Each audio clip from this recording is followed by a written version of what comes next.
Assalamu alaikum, peace and blessings.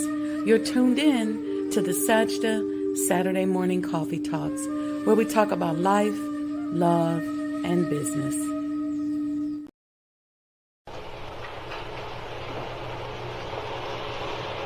O Allah, guide me among those whom Thou hast guided aright, and preserve me among those whom Thou hast preserved, and befriend me among those whom Thou hast befriended. Bless me in whatsoever Thou dost grant me, and deliver me from the evil of what Thou hast judged. Surely Thou judgest, and none can judge against Thee. And he whom Thou befriendest is not disgraced. Blessed art Thou, O Lord, and exalted be Thee above what they set up besides Thee. I bear witness, nothing deserves to be served besides Thee. And I bear witness that Muhammad is Thy servant and apostle. Amen.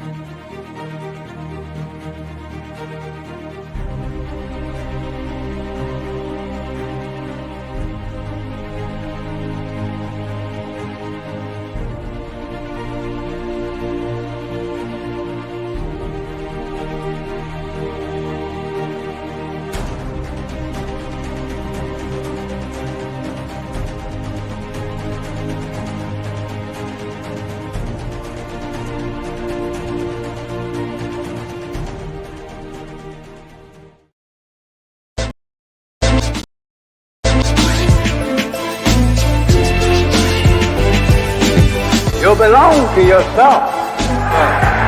You're an independent people, created from the nation of free people. Yes, sir. You don't need to go nowhere but to yourself. Yes, sir. There will be a great separation. Yes, sir. So I said, it is on now. The college is meant to prepare you for your future. That the time dictates that if we don't do something for ourselves as a people, we will be destroyed.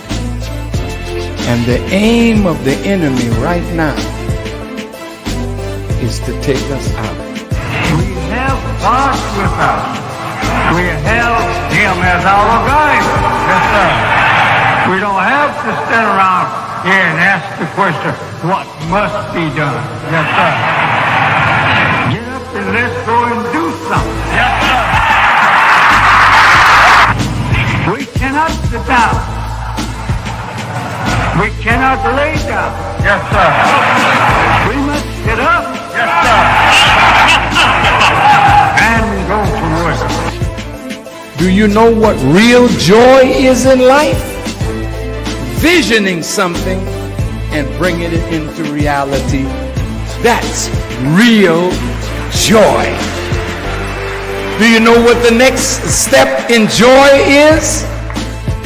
Behold how good and how pleasant it is for brethren to dwell in unity. Tonight, you need to fasten your seatbelts. We're going to hear from some of the greatest minds in the world.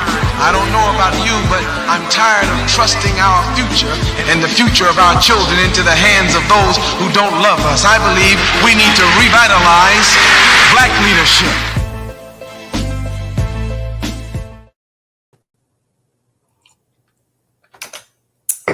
Welcome to the Sajdah Saturday Morning Coffee Talk series on the proper handling of people.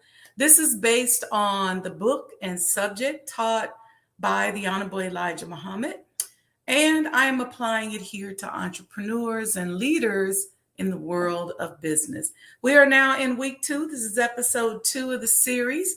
I'm your host, in case you didn't know, Sajdah Wendy Muhammad. I'm an international business and real estate developer and consultant and an urban historic preservationist. The mission of my brand is to help those of us in marginalized communities to become happier, healthier, wealthier, and to experience more love.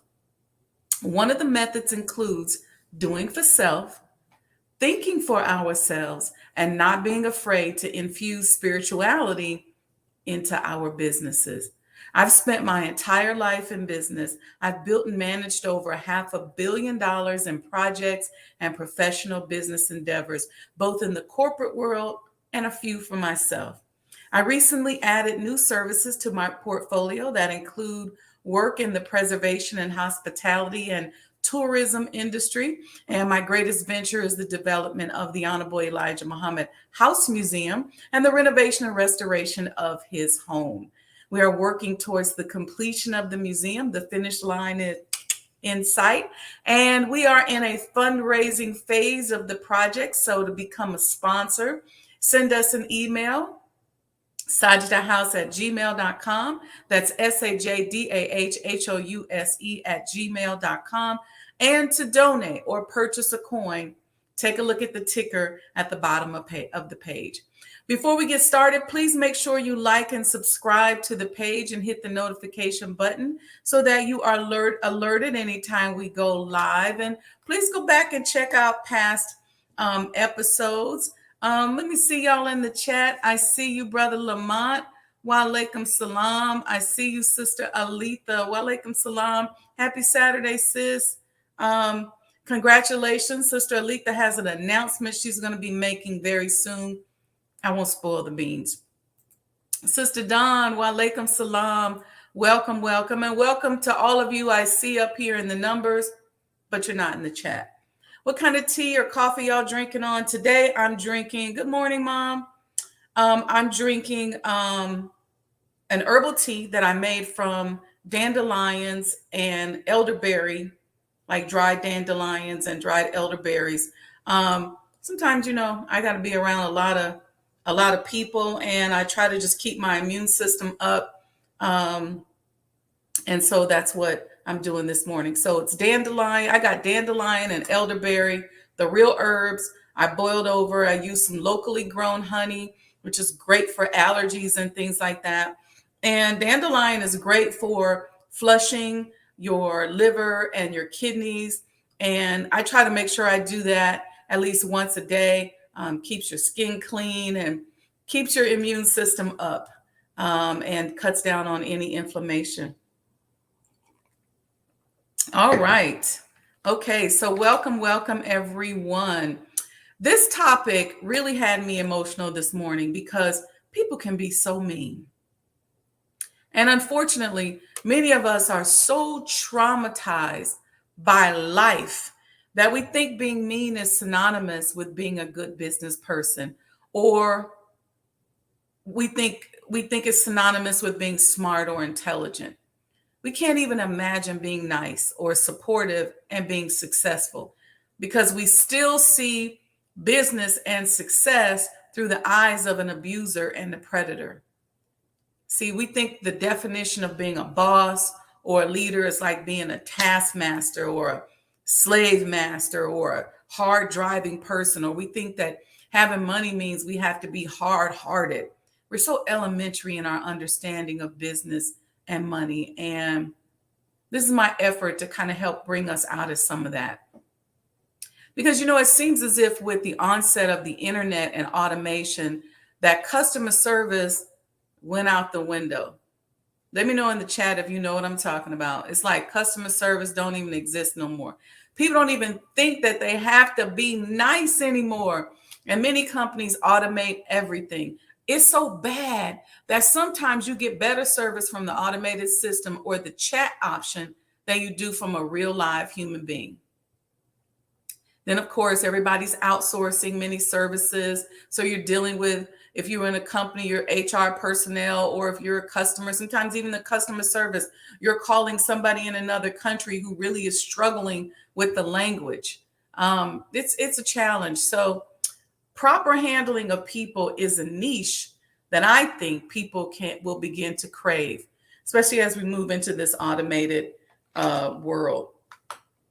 Yeah, I agree with you. Walaikum salam, Brother Victor. So humans are social beings. Did y'all know that? We're social animals. And human interaction is important because it trains our brains. It improves our memory formation and recall and protects the brain from neurodegenerative diseases. Social support from family, friends, and community is associated with happiness, fewer health problems, and longer life. A lot of people say, well, you know what? Sometimes my family hates on me, and why does it hurt so bad? I certainly know that reality. It hurts because we're social beings, okay? And conversely, a relative lack of social ties. So if you have no social ties, it's often associated with depression, and later in life, it could be the cause of cognitive decline and increased mortality. According to a study by the American Cancer Society, social connections can offer a number of mental health benefits, such as boosting your mood, reducing stress, and improving self-esteem. Another research suggests that social isolation can contribute to depression, insomnia, and cognitive decline. In fact, social isolation was found to be more harmful than even obesity and smoking.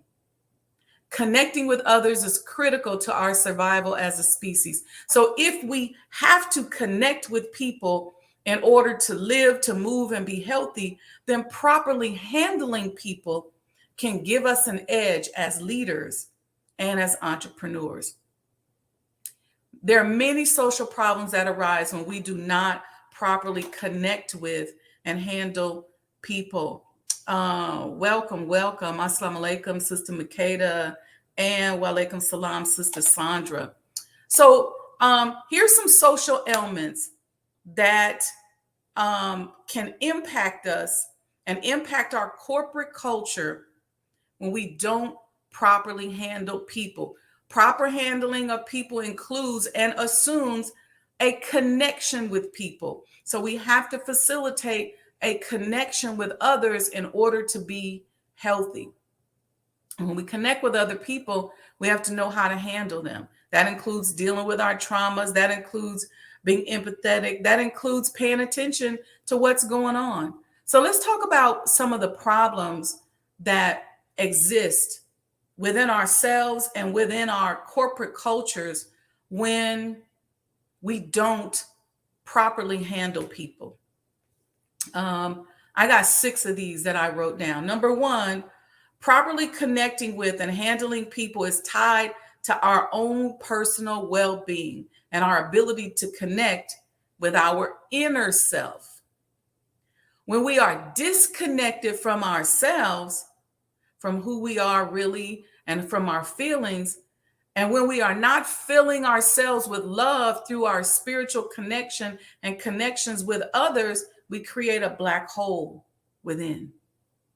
The black hole we've created through our self-abandonment is what that is. It becomes like a vacuum, trying to pull love from others. It's like internally we want the love, but we don't know how to treat people. We become needy, and this neediness tends to push people away. So we end up feeling more unloved.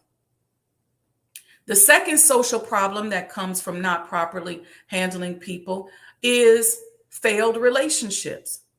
Proper handling of people can improve our professional and our personal relationships. When we're in business, we have to have relationships with our customers, with our employees, with our vendors, with the community. It's a relationship business, if you will, no matter what industry we're in. Okay. Then there's depression and loneliness, which can set in when we don't properly handle people. Depression is a huge problem in our society, and it's gotten worse since we've become more disconnected with one another. While there are many causes and feelings for depression, one of the causes is disconnection from self and others. Another cause of depressed feelings is social isolation and the resulting loneliness, which is often one of the results of disconnecting from ourselves and then being unable to connect with other people because we don't handle people right. Okay. Then there's the physical illness. See, physical illness can be caused by not properly handling people. Did y'all know that? Because stress is a major cause of illness.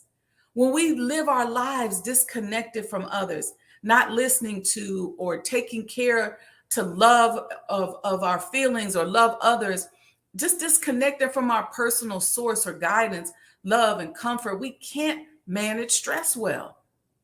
It's a self-abandonment that causes anxiety and stress. Sometimes when we self-abandon because we give up connections with others, we're just into our phone and social media, it causes anxiety and stress.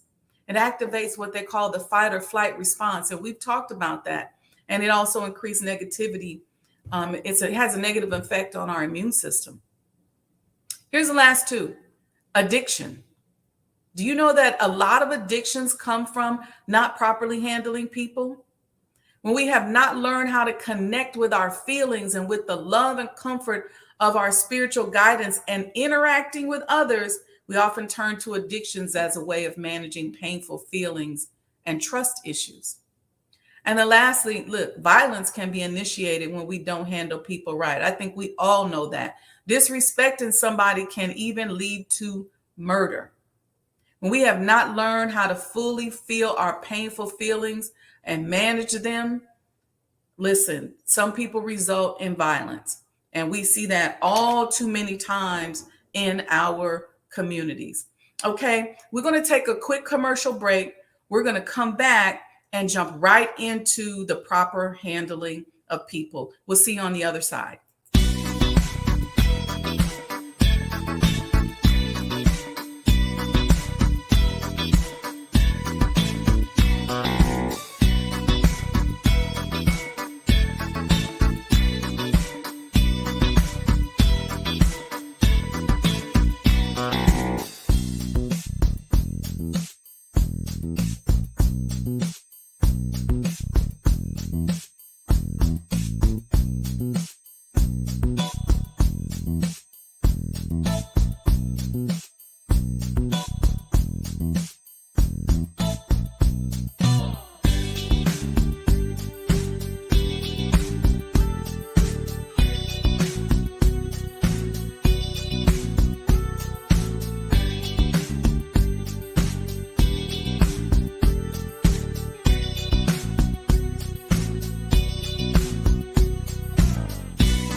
All right, we're back and you're tuned into the Sajdah Saturday Morning Coffee Talk series on the proper handling of people.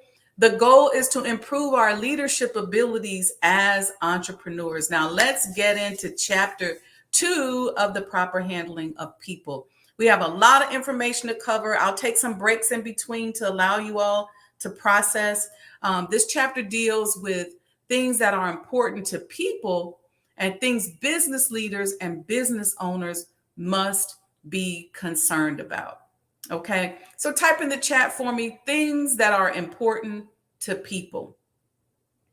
For something to be considered important to a person, it means that it is something that is of great significance or value, likely to have a profound effect on success, survival, or well-being. The key here is success, survival, and well-being. Type that in the chat. Success, survival, and well-being. So he asked, what things are important to people? Success, survival, and well-being. Many of us are operating from an old business model that was developed by predators during slavery. Let's be honest. We run our businesses with little or no concern for the success of our employees. We don't even care about their hopes, dreams, or whether or not they even feel successful. We restrict their success to how well they perform their duties for us, right? It's a very egoic approach to dealing with those that we are in charge of. Then we disregard their desire to survive.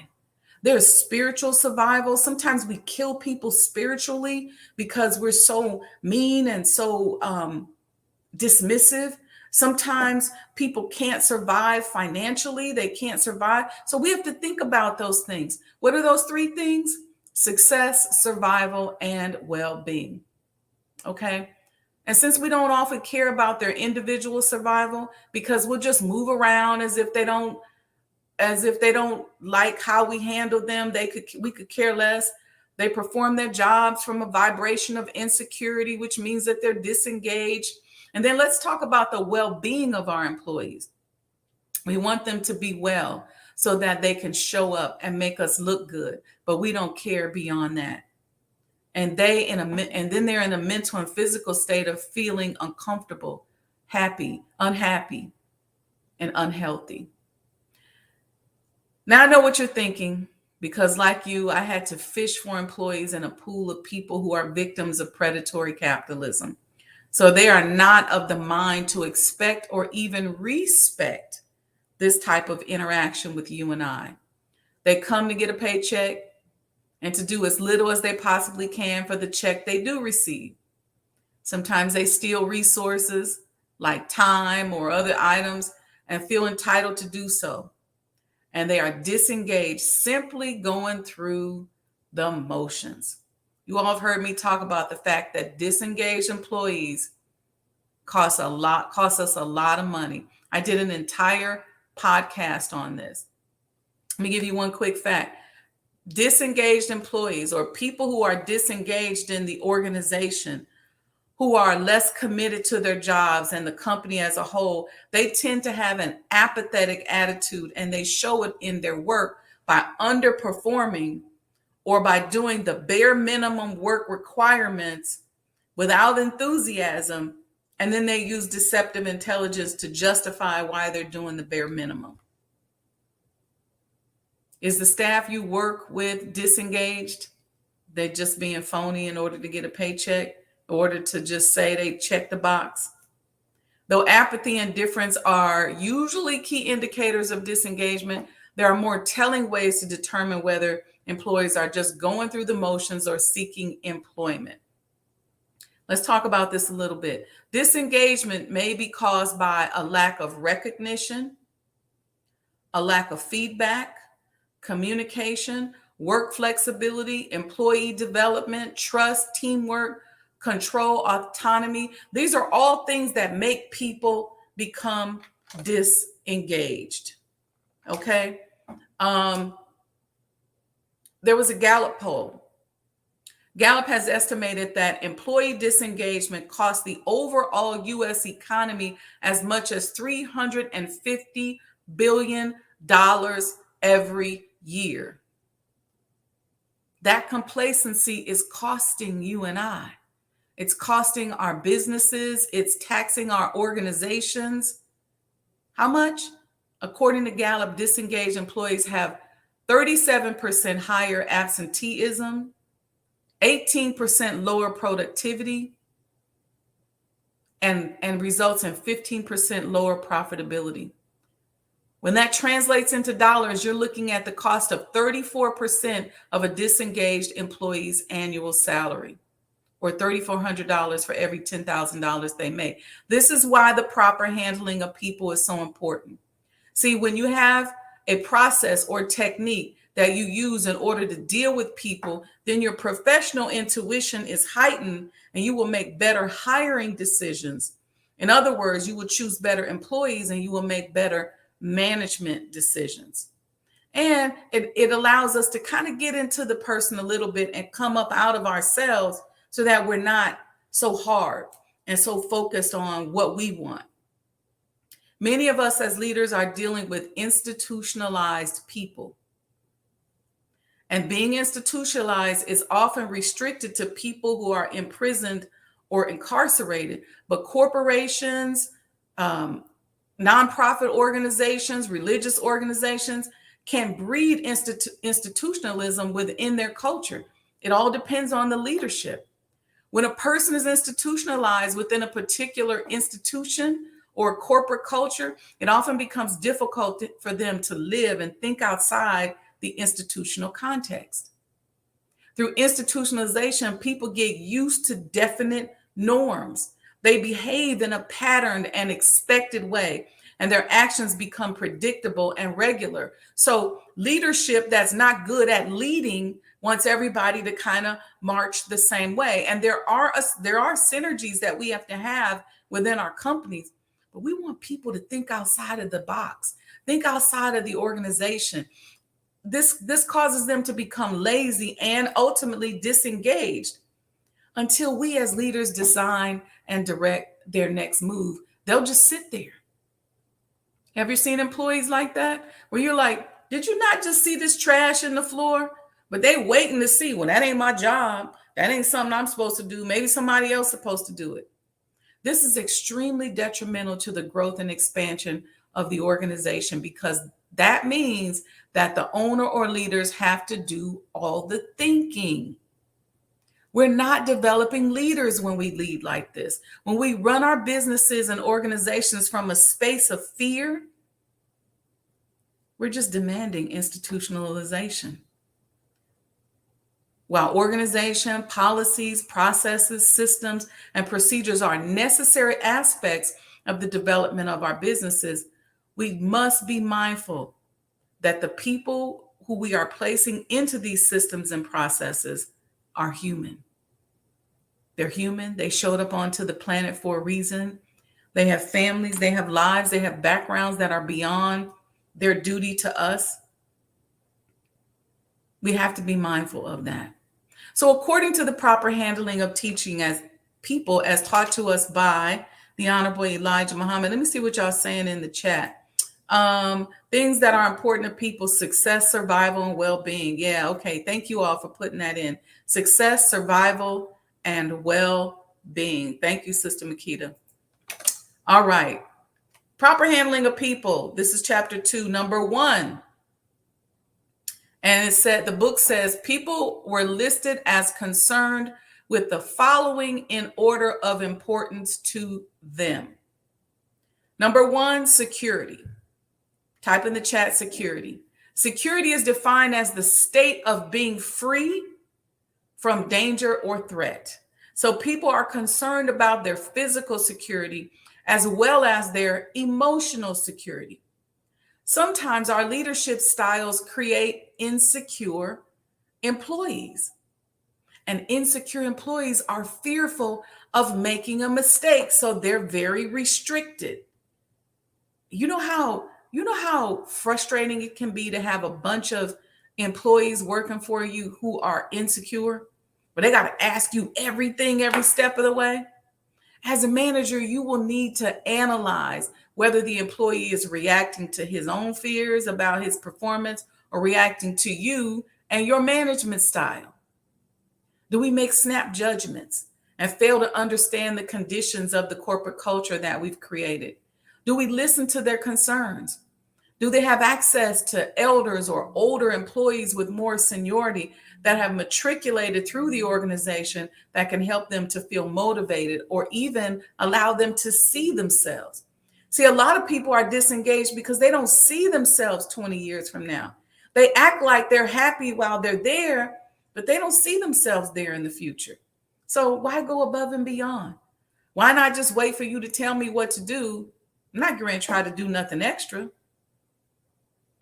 Are we clear and specific as leaders? What do we focus on? So security is key. Here's the second one. Write this in the chat. Treatment by people in authority over them. This is the second thing that people are concerned about in order of importance, according to the proper handling of people as taught by the Honorable Elijah Muhammad. Authority is a person or organization having power or control in a particular, typically political or administrative sphere. How are these people in charge treating their staff? Treatment is the manner in which someone behaves toward or deals with someone or something. It's how you handle them. How much professional development are you offering to your leadership team? So making people feel insecure. And then if the authority of your organization mistreats the staff, this is a recipe for exact disaster. If you make people feel insecure or you mistreat your staff, it's a recipe for disaster. People would either become disengaged, institutionalized, and go through the motion just to receive a paycheck or whatever they want of value from you. Here's the third thing. Type it in the chat. Relationship to associates. Building an organization where people have relationships with one another is very important. Relationship is the state of being connected. We talked about that, right? We're social beings. If those relationships are nourished, this can encourage the ongoing concern of your business. In my companies, I try to celebrate the birth of people's children, or if their grandchildren have a milestone or their children have a milestone, if they get married or something that's important to them. I try to support them if they lose a family member or something happens. This kind of thing can be facilitated through demonstrating genuine care and concern for your employees and encouraging them to support one another. Checking on each other, supporting the needs of one another, helping them to feel safe to express themselves. Things like gossiping, backbiting, undermining, unhealthy competition, not respecting people's privacy and confidentiality. They come to you as a leader and tell you something, and then next thing you know, you done told everybody else. This just breeds disaster. So fostering healthy relationships is critical. Supporting the life events of your staff builds this type of rapport. Exposing your team to opportunities that they would receive if they were working there is important. If they weren't working there. So what other opportunities can you share with them? Can you bring in another speaker? Your business should be like, can you bring in other speakers? Because your business should be like a second family to your employees. Bring in people from the outside. If your competition isn't doing something, then you think about doing it. Who can you bring in to address your employees? What benefits can you offer them? It used to be back in the day, just having a vending machine with a variety of snacks was all that they had to do to make you feel connected and appreciated. Think about these things. The relationship with the associates. Here's the other one. Number 4, physical surroundings. Physical environments can influence feelings of safety, security, and comfort, or conversely may contribute to feelings of irritation, anxiety, sadness, and insecurity. See, your outlook upon life, your estimate of yourself, your estimate of your value are largely colored by your environment. So what kind of work environment are you creating for people? And even if it's not a physical work environment, what is the virtual work environment that you're creating? You have to put some thought into that. Our physical environment is key to our health. If people can't stand logging on to these Zooms with you, they so sick of you, what is it doing to them? What is that continual resistance or stress causing on the inside of their bodies? Now, you can't control it if they still want to be mean and hateful and cantankerous and all of that. But let's do our part. Let's be conscious about what we put out into the world as leaders and business owners. Think about this when you design your workspace. Include things like sunlight. And I want you to study the science of color and sound. Here's number 5 thing that the 5th thing people are concerned about is treatment by their job. How does the company overall treat its employees? Do we allow our employees to be abused or bullied by other managers or other people in leadership? Do we speak up when we say something? You could have good leadership and a bad company. So you could be the best leader, but you may have a friend or a relative in your business who mistreats people or just doesn't handle people or just doesn't have the empathy that you have. And that could be impacting your company and your corporate culture. I've been there. I've had people come to me and say, Ms. Wendy, I love you, but I just can't work here anymore. See, when the company does not support leadership, it weakens leadership. So you gotta know how to support the leadership, but let them go if they're mishandling people. People will say, I love my boss, but the company was just messed up. The converse is also true. You can have a great company, but bad leadership. If the company hears the grievances of the employees and works to make the right improvements, then the employee will feel valued and heard. Also, what kind of conduct do you and I have as business leaders? As a business consultant, we often had to evaluate the corporate culture and the leadership or the tone at the top. Let's talk about corporate culture for a second. Corporate culture or organizational culture, because I know some of you are running nonprofit organizations. Corporate culture certainly varies among organizations, okay? It's like the personality of your company.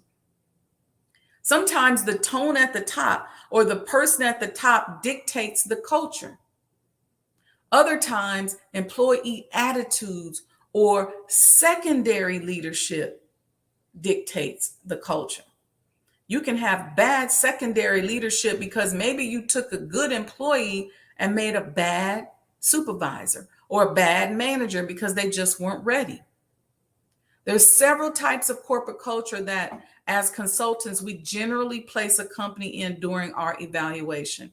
Okay. I don't have time to go into them in detail, but here are a few of the names. We'll evaluate, is it a team first culture? Is it an elite culture? Is it a horizontal culture? Is it a conventional culture or a progressive culture? You can look those up. And does your corporate culture reflect the tone of your leadership? Now, tone at the top is often a paragraph that we'd write up when we go in and do a corporate evaluation. Tone at the top is a term that is originated in the field of accounting and is used to describe an organization's general ethical climate as established by its board of directors, audit committee, and senior management. Why is that important? Because it's just like being a parent. You can be a grimy person, and if you think your children don't see it or feel it vibrationally, you're lying to yourself. You can come back in front of them and have that phony attitude and act like everything is all good. But that griminess, whatever it is you're doing behind the scenes, oftentimes gets magnified in the children, and in this case, oftentimes in the employees. So you can always tell what kind of leadership a person has. And I'm not talking about the leadership at the top. I'm talking about the leadership that they serve directly under by looking at the conduct and assessing the vibration of the people that are there in that organization. So having good tone at the top is believed by business ethics experts to help prevent fraud and other unethical practices. What tone are you setting in your business? What kind of tone are you setting? We're going to take a quick break and go to a quick commercial, and we'll be right back.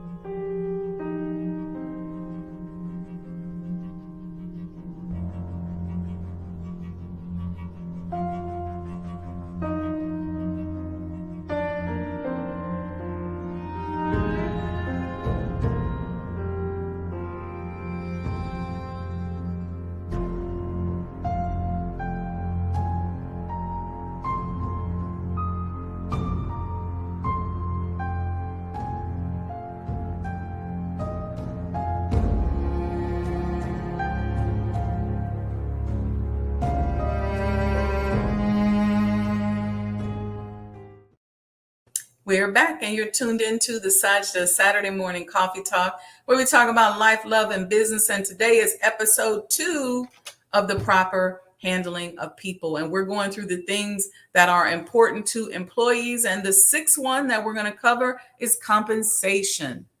People care about compensation, and compensation is not always money, right? It's perks you get on the job. It's the image the social image you may have as a result of working with or for this person. And then, of course, it's compensation. It's one thing to make a lot of money, and I've been there making a lot of money with companies, and then just be treated like crap. And then there may be times where you take less money, but you have less stress. We live in a society that forces people to care about compensation. It costs money to live. And in this country, those without money are often treated like criminals. Compensation is tricky. There are often industry standards that determine salary. Sometimes as a new company, you can't pay the industry standard. So you have to have some intelligence around how you compensate for your lack of ability to compete. So your company or project may just have a mission, and your employees must buy into that mission. And we just allow room for the person to make up for the difference between the industry standards and what we're paying, whether we're reducing the hours of service or helping them to do for self. So you want to offer additional benefits. Some people will say, hey, you know what? I'll take less money if I can have Fridays off so I can go work on my other business. Or I can have Fridays off, or I can get off early so I can go to my son's games. It just depends. So we want to think about what other things we offer if we're either not paying people or we're paying something bigger. And then we're paying them less. And then it's important for us as leaders and entrepreneurs to keep up our image, because you want to be good. You want people to say, oh, you work for so-and-so, so-and-so. So we have to be giving. People got to get more from working from you than it is if they work for somebody else. And so you want to think about that. What are you teaching? How are you training? What are you exposing them to? How are you helping them to build up their resume? And those are ways in which you compensate for maybe not being able to pay them, or maybe not being able to pay them market rate until you get to the point where you can pay them market rate. Number 7. Appreciation of efforts. People care about being appreciated. Type appreciation in the chat. Look, employee appreciation is one of the most important retention strategies that is often used in large corporations. I think multi-level marketing organizations do this the best, because these organizations are generally sales oriented, and they tend to do more than a general corporation when it comes to corporate appreciation. They create these huge, large annual events and banquets and quarterly events and award top performers with prizes and trips and tokens of their appreciation. But you know what?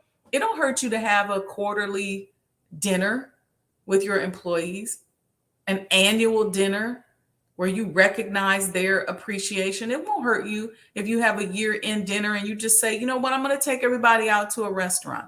Or you say, we're going to cater in. Maybe you can't afford a restaurant. You say, you know what, I'm going to call a caterer. And we're going to cater in at this particular time. Maybe it's during the general holiday season, and you recognize people. Other organizations have efforts like Employee of the Month, or they keep a sales board in their office. There's also the technique of meeting with your leadership team often, say weekly, and recognizing the effort of each person, or calling out any extraordinary performances or efforts. Sometimes that you have to do that to address rumors and things that are negative.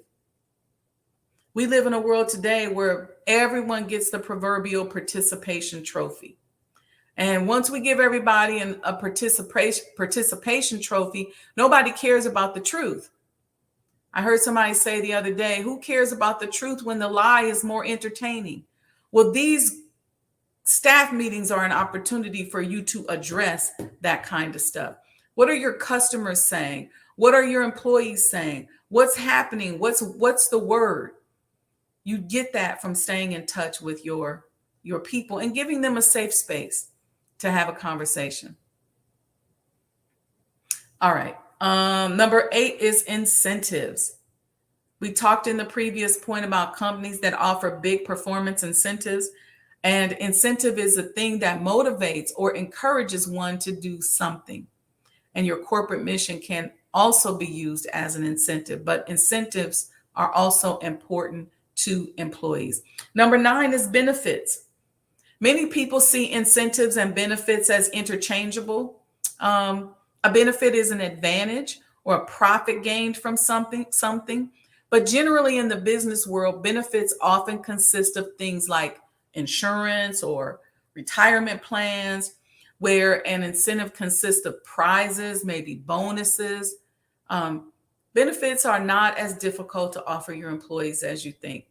I think a good financial advisor like my sister and business partner, Sajdah Muhammad, who's here in the chat, can help you with benefits for your company. She can help you become more competitive as a business owner. Benefits can be offered within churches, mosques, nonprofit organizations, small businesses. Don't take the attitude that it's too important, especially that it's not too important, especially when it's something that you can actually offer and it'll help you. So don't hesitate to offer benefits to people, to your employees, and don't worry about how small you are. More than likely, there's a program out there. Here's number 10. Pay attention to complaints. Don't blow off complaints. Type that in the chat. Do not blow off complaints. Are you always complaining about the entitlement mindset of customers and staff and diminishing their complaints and concerns? You know how we go, these people just entitled. They want the world, da, da, da, da, da. But you better listen to those complaints and concerns. Listen to them from your customers, from your staff, okay? They can help you gain valuable insight into the mindset of the complainer. They don't always have to be right. You got to make them think they're valuable, but they don't always have to be right. But this can help you tweak your strategy by including more education or even making changes as necessary. Some people complain because they just don't understand. But when you explain the process, then they get it. That employee that is complaining may very well be a person with a dormant leadership skill that can assist with quality improvement and help you prevent fraud and collusion. But you won't know until you listen. A lot of us shy away from listening to employee complaints because sometimes they're overwhelming. But here are 4 different types of employee complaints. I want to break this down. Understanding the type of complaint can help you to categorize them and devise an efficient way to process and deal with them. Okay. So I want to spend a little time on dissecting complaints. Okay. According to Harvard Business Review, different types of complaints, okay, have different underlying intents, both conscious and unconscious, and downstream effects when faced with complaints from employees. There are people who are productive complainers. Type in the chat, productive complainers. Productive complaints are made with the intention of bringing to light and improving an undesirable situation. So they're productive, but they're complaining. They want to help you improve it. Productive complaints are referred to as voice. A lot of corporate people say it's a voice. It's the voice of the employees or the voice of the culture. Okay. And they can give you valuable feedback that's necessary to change or tweak practices or behaviors that are harming the organization and to improve processes, products, and services. For example, employee complaints about a lack of natural light, for example, in the office. Or let's say you're just giving them an unsustainable workload. Or let's say you introduced a new product or service that's just not functional. Or let's say there's another team member whose behavior is just inappropriate. They can highlight potential problems and generate ideas for positive change. That's what a productive complainer does.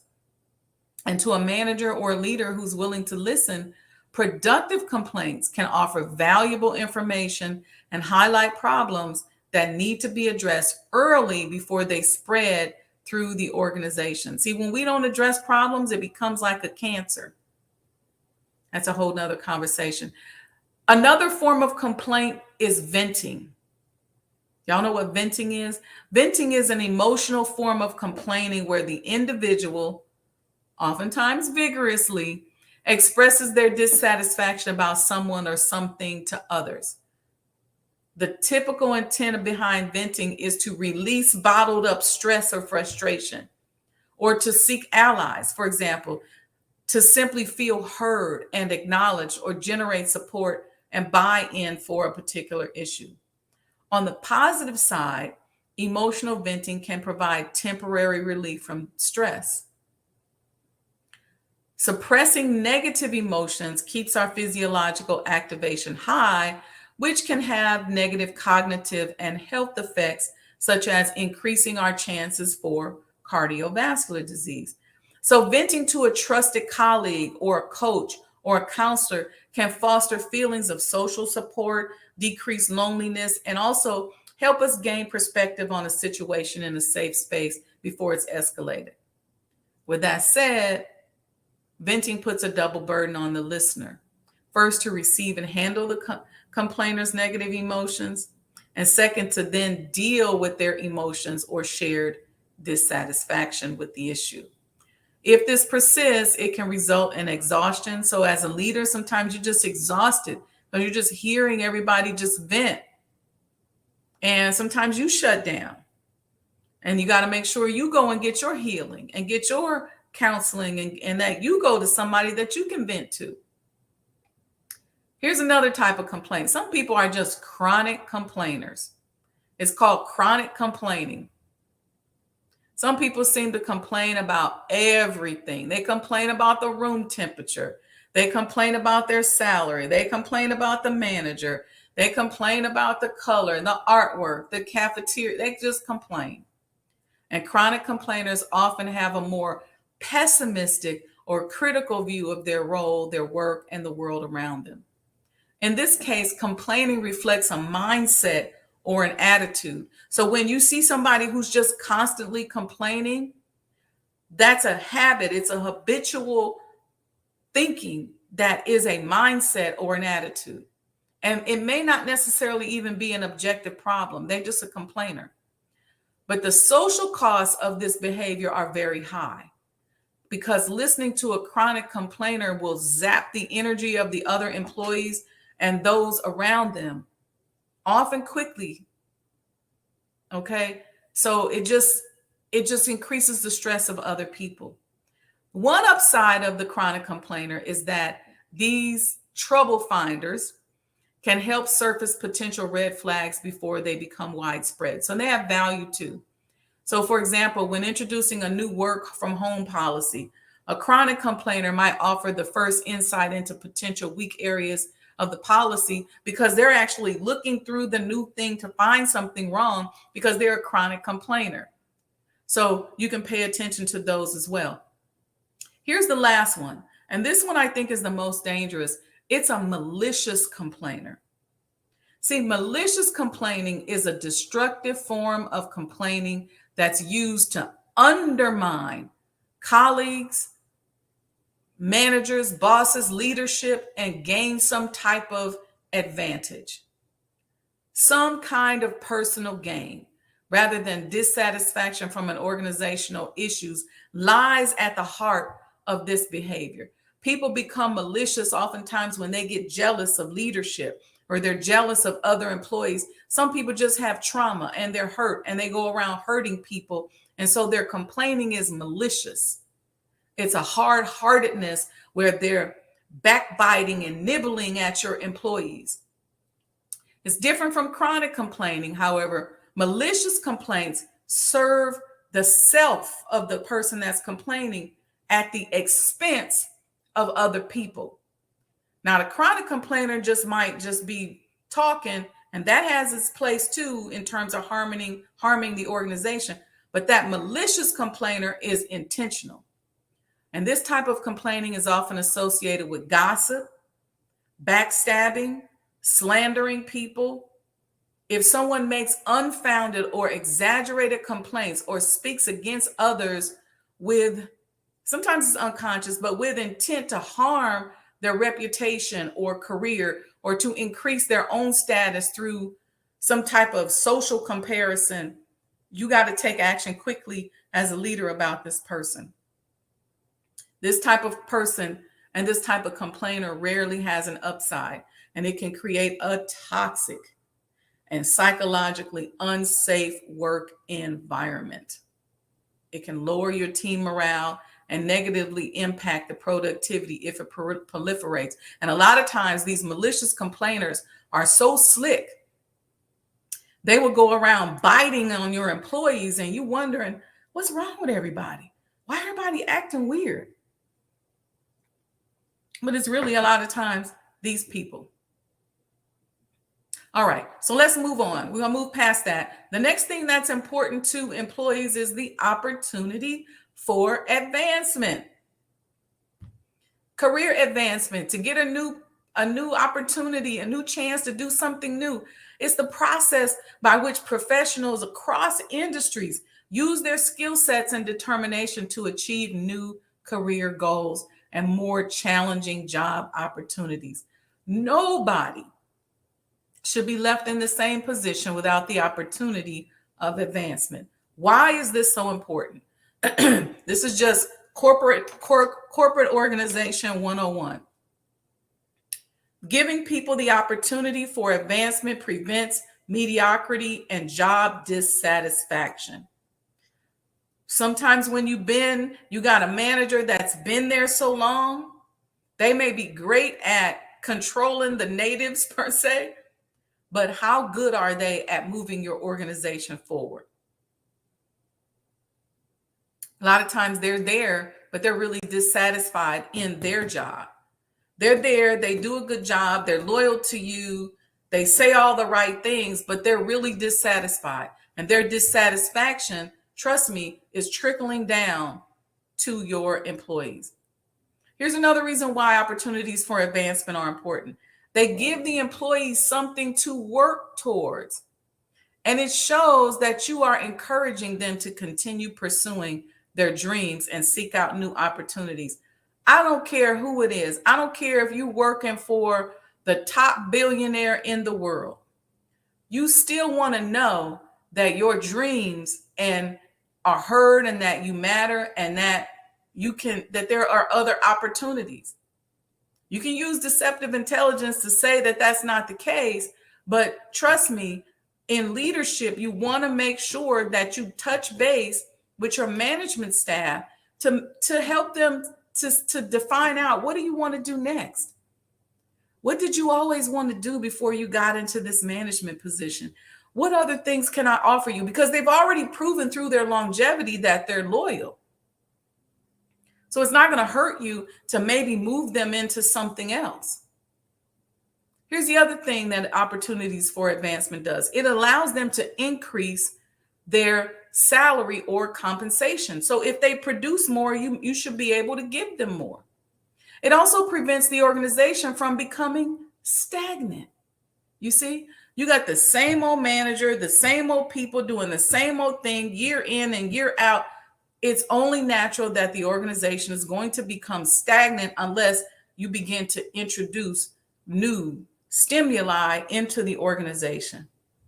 And how do you do that? Sometimes your mission may stay the same. So we're not talking about you changing your employee mission. Maybe the products remain the same, but what do?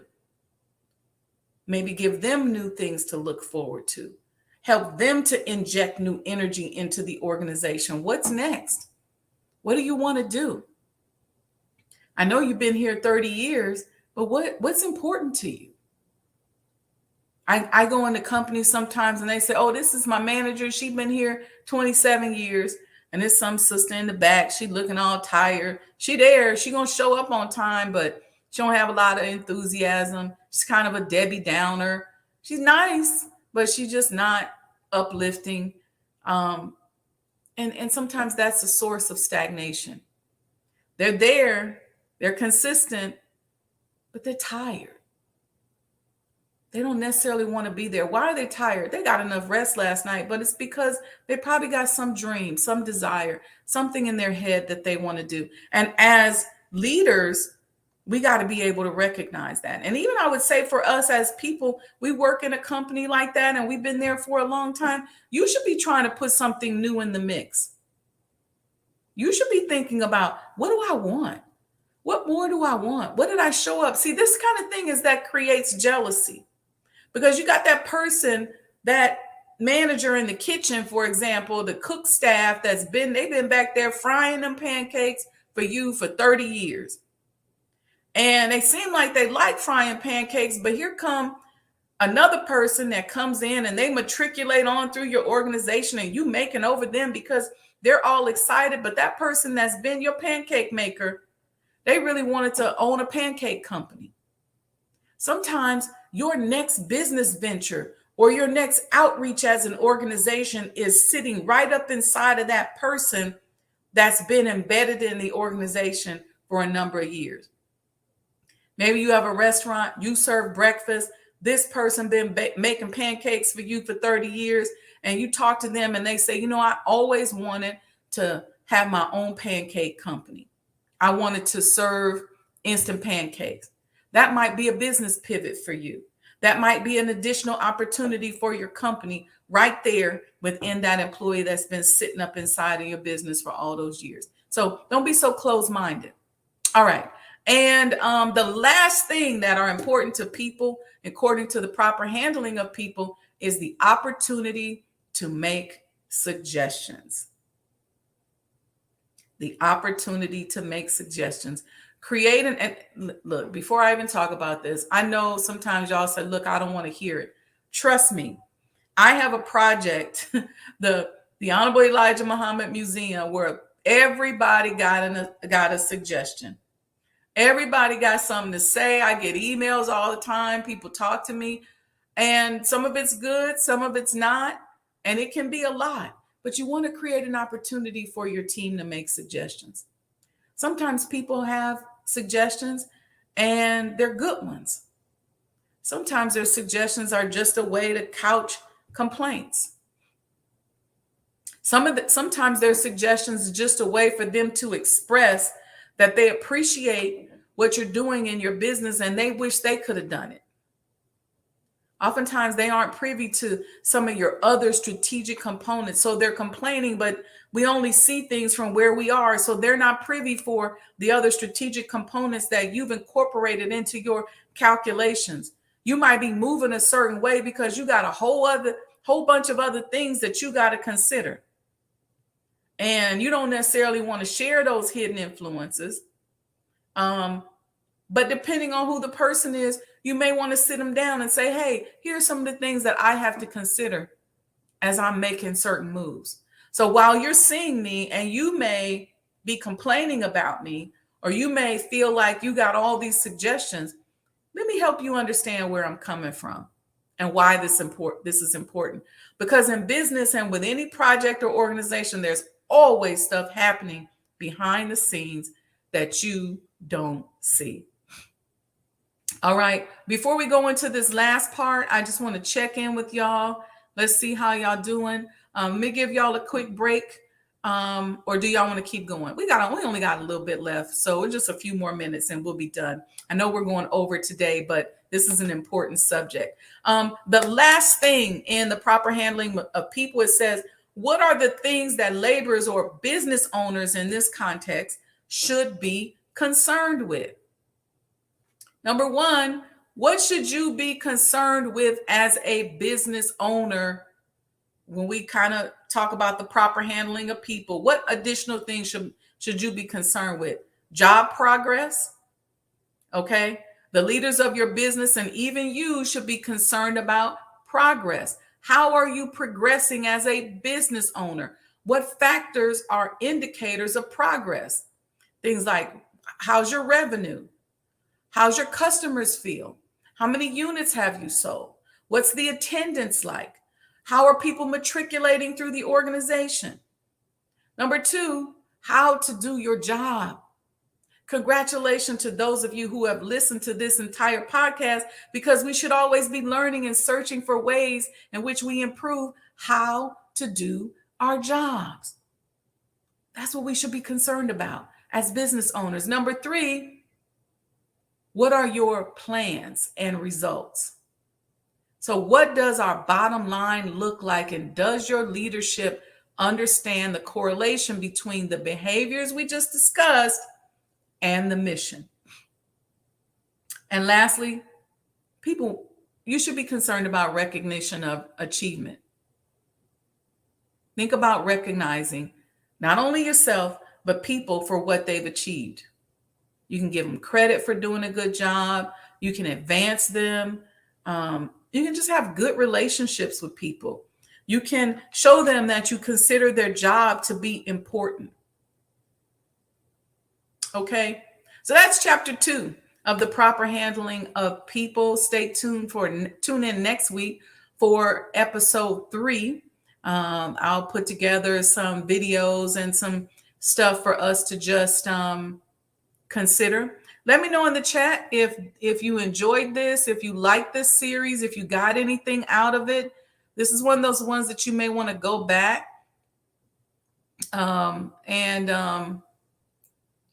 Somebody said, Rolando Best said, it's me with Black women on jobs. They think they can talk down to you and don't let them have a little power. Yeah. Sometimes, insecure, if a person is insecure and they get a little power, they can abuse that power. And I think sometimes it's really sad. And a lot of us, even though we are in corporate, we have this sort of way in which we think we have to, this is for us sometimes as women, we think we have to mimic men in business. And when we mimic men in business, a lot of times it's white men in business that we're mimicking. So we mimic the abuse, we mimic the boss up, we mimic the masculine behavior, and it becomes like a Trojan horse, Rolando, to those of you who are looking at us when we act like that. Because when you see us, you're thinking, you should be thinking, okay, it's a sister. She seemed like she's gonna be cool. But when you meet us and we open up and we act like these masculine, hardcore men, that's not good. There's ways that you can boss up and keep your femininity. You don't have to have an abusive mentality in order to boss up. You can say no with a smile. You can handle people properly and still support the mission of the company.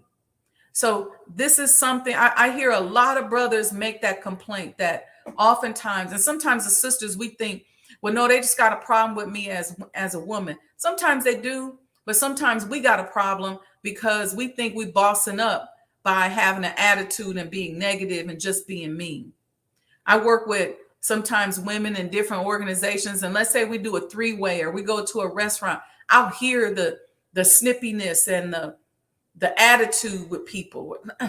Well, no, I want this, and no, I got to have it this way. Or no, you're not going to tell me what to do. There's just all this declaration. When I get on the phone with you, I already know that I'm in charge of me. I already know that you're not going to tell me what to do. And so even if you think that's what you're doing, I don't have to act like that. I don't have to come up out of myself. I can still be me and still be open and affirmative, and I can still be a boss. You don't have to act like a jerk in order to be a boss. Okay? It's important to properly handle people. And I guarantee you those people who are acting like that on a consistent basis, they're not happy. They're not happy. They're using deceptive intelligence to justify that. They're mimicking, they're acting out of trauma, and they're mimicking people who have abused them or people that they've watched in business. But it's not necessary. So thank you for that. Thank you so much for that. Okay, y'all. I'm glad you all like it. Thank you all for giving this great feedback. I really appreciate it. So stay tuned. Hopefully you all have all liked and subscribed to the page. Don't forget, don't chip and dip me. Y'all see the Cash App going across the bottom.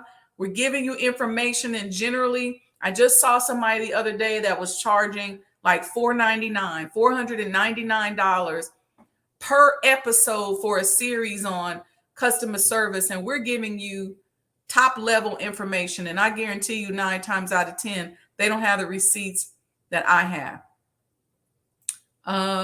Sister Makeda gave a long, she said, thank you for sharing. I also enjoyed your short video on the spirit of contentiousness that I believe coincides with this message on the proper handling of people, because this guide of sincerely implemented will help us to destroy that spirit of contentiousness that our beloved brother Jabril spoke on. Thank you for helping to resurrect the dead in all of us. Wow, what a beautiful compliment. Thank you, sis. Thank you, thank you, thank you. All right. Thank you for subscribing. Thank you for loving the vibe. I appreciate y'all. Look, this is all about us just sharing information. I had somebody tell me, I had a little event around my birth anniversary, and somebody I ran into yesterday said, man, the vibe at that event, the conversations that was happening around that table were fire. And I said, I cannot wait to replicate what we do here in person. So we just want to create these beautiful, safe environments for us to learn. So, all right, you all, enjoy your Saturday. Do something good for somebody today. Don't chip and dip me. Support the Honorable Elijah Muhammad House Museum, or just go to the Cash App and support the platform and the network. Y'all see it going across the bottom, how you can support the museum. We're working towards completion, and we really, really need your help. All right, y'all.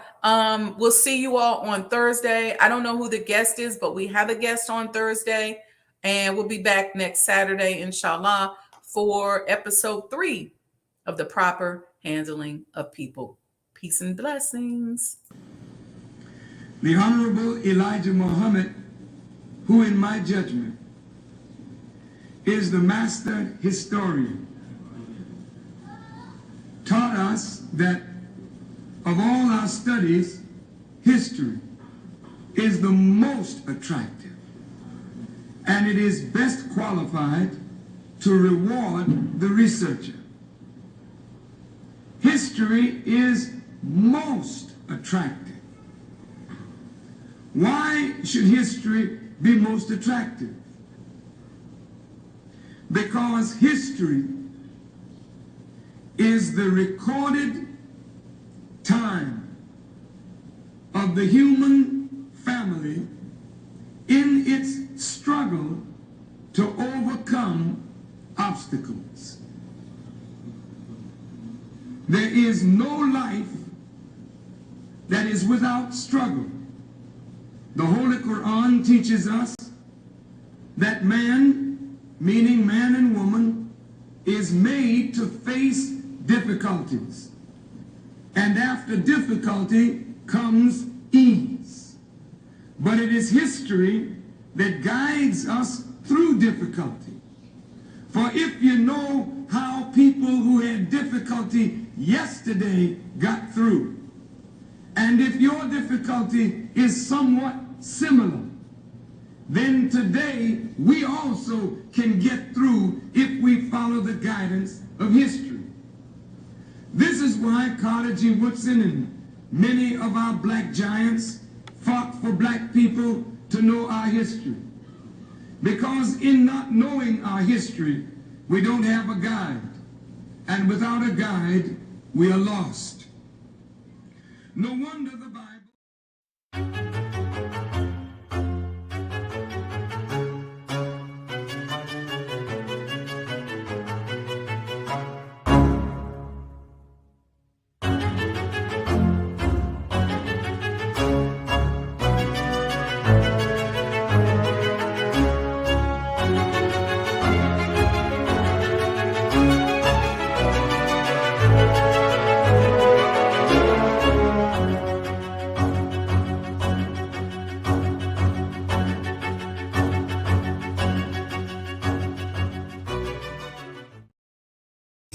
Greetings, conscious entrepreneurs. Add the Mind of an Entrepreneur show to your Roku TV lineup and catch up on past episodes of all your favorite MOEToday shows.